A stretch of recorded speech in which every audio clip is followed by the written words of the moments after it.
American Maritime Voices was created to help you speak up, show your pride, and when needed, push back. The future of maritime is in your hands, and its story needs to be told. Will you help tell it?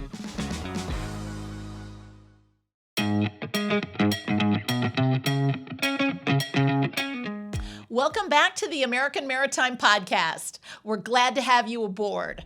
I'm your host, Jennifer Carpenter, and today we are honored to have Congressman Salud Carbajal of California's 24th Congressional District. In addition to fighting for his constituents, Congressman Carbajal also serves as ranking member of the important Coast Guard and Maritime Transportation Subcommittee of the House Transportation and Infrastructure Committee. Thank you.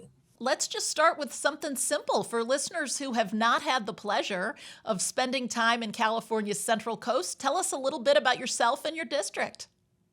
Great. Well, before I came to Congress, I was on the Santa Barbara County Board of Supervisors for 3 terms. And coming to Congress, I sit on 3 committees: Armed Services, Transportation and Infrastructure, and Agriculture. And my district is what I call paradise on earth. I think many of my colleagues are jealous that I represent it because it has the best natural treasures, great beaches, mountains, lakes.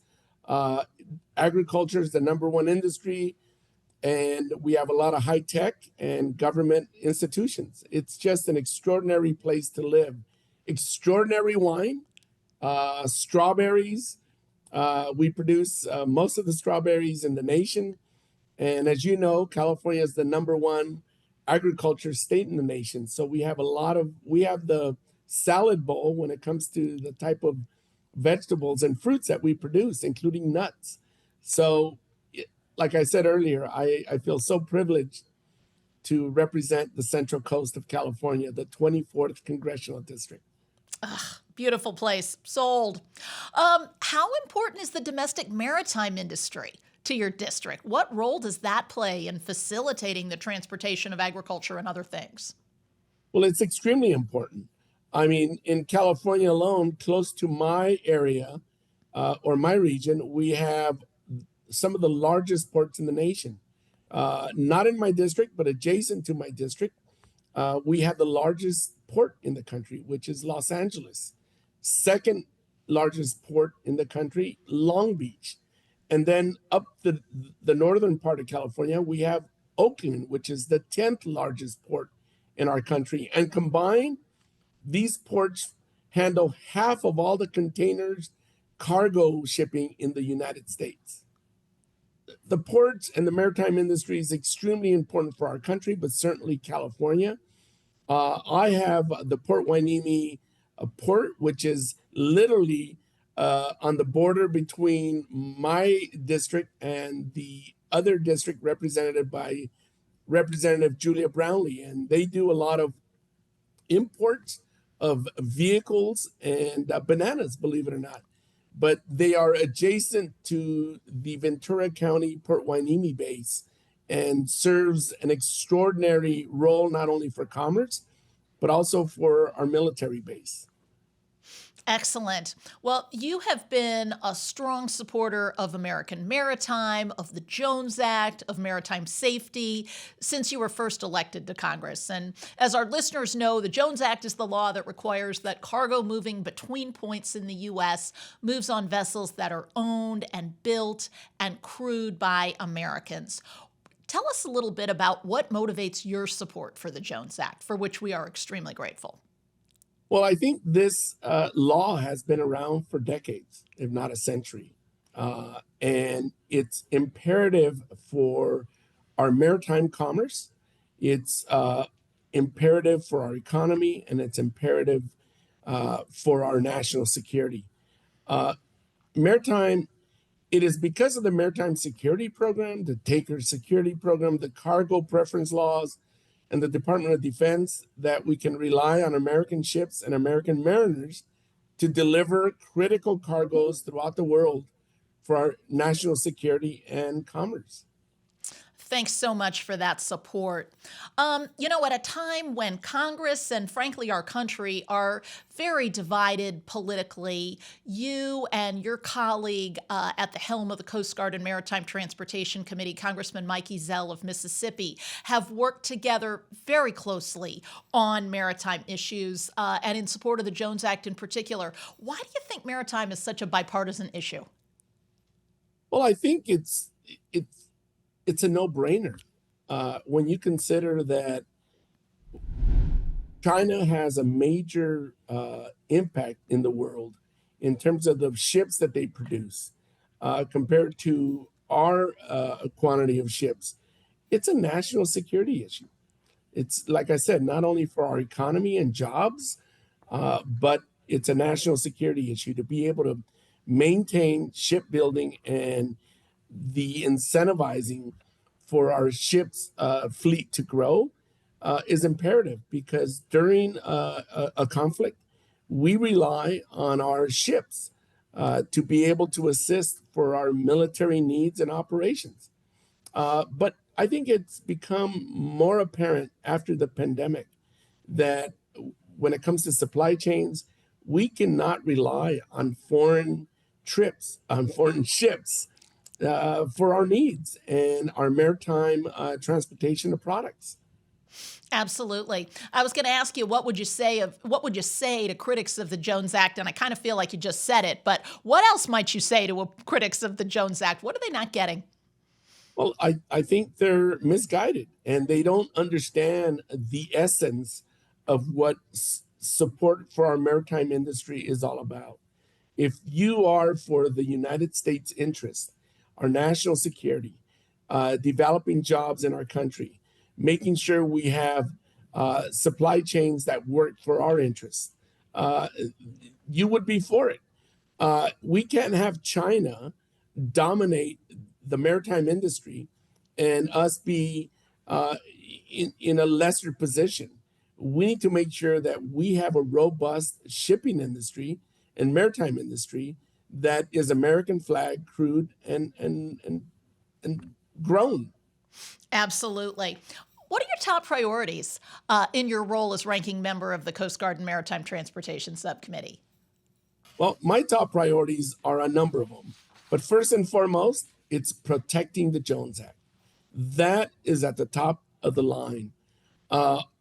Supporting our Coast Guard resources and personnel so that they have the resources to perform their various missions that they're responsible for.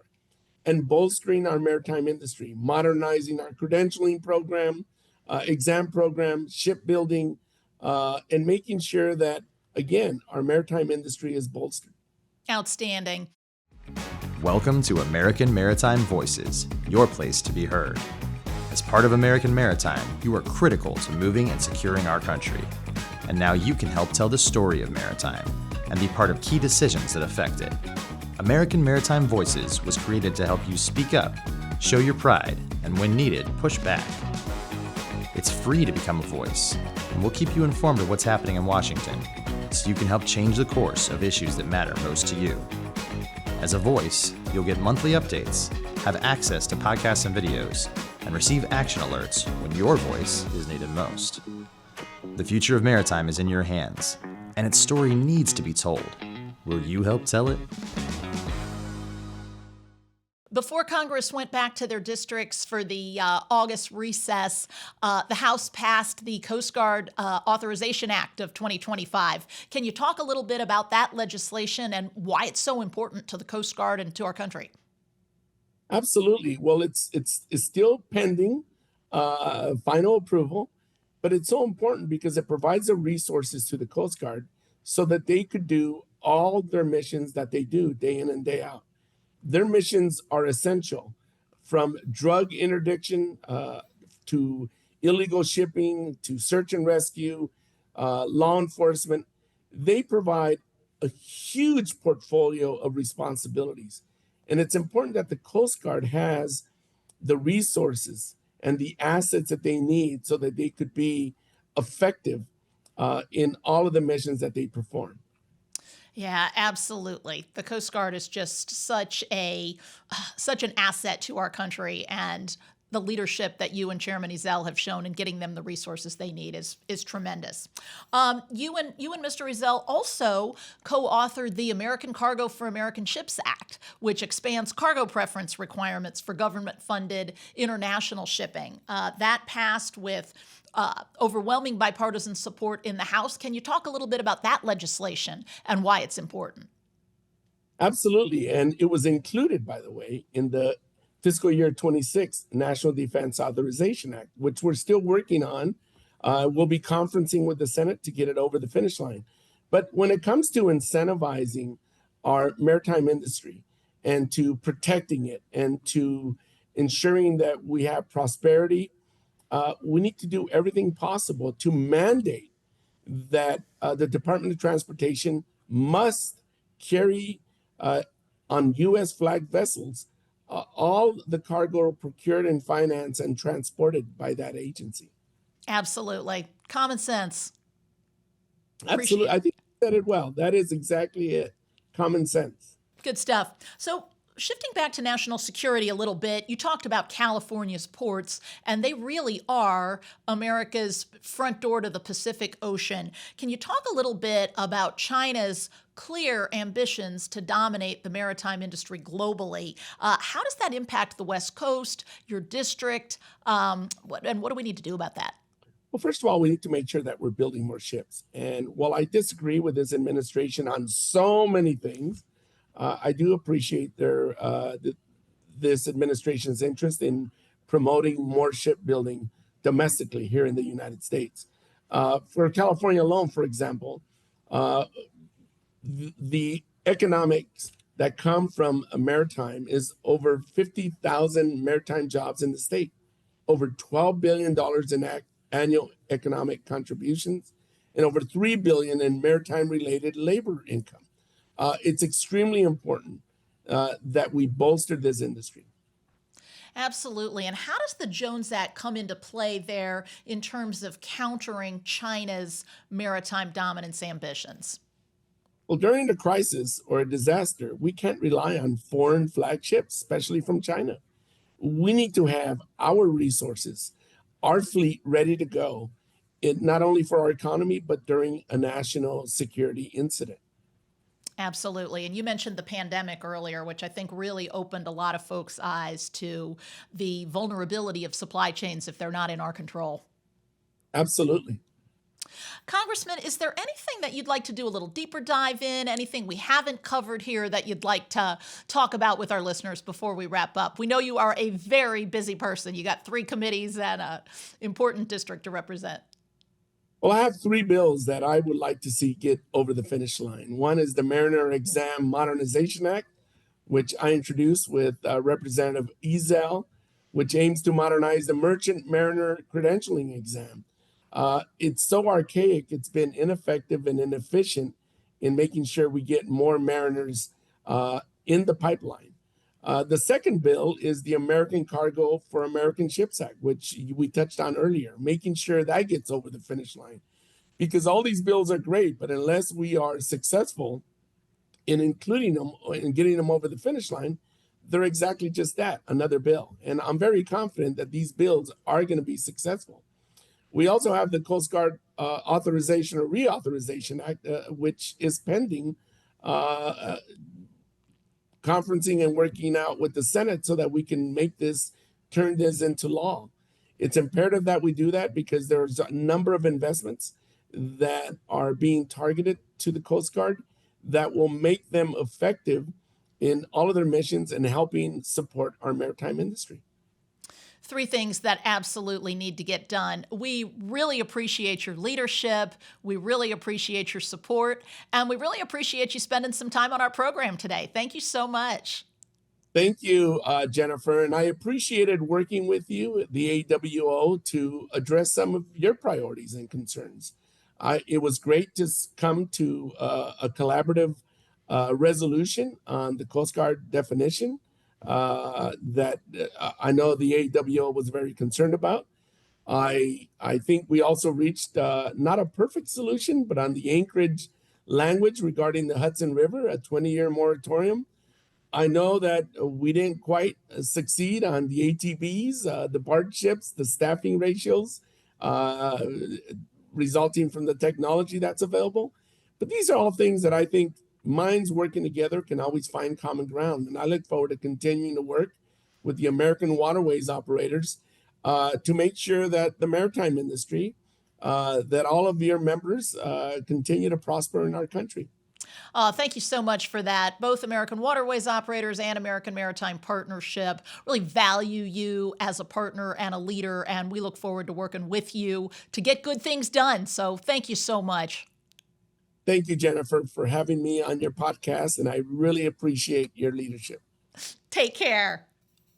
That's all for this episode of the American Maritime Podcast. We hope that our audience will share this show and also go to AmericanMaritimeVoices.org and sign up to be a voice on maritime issues.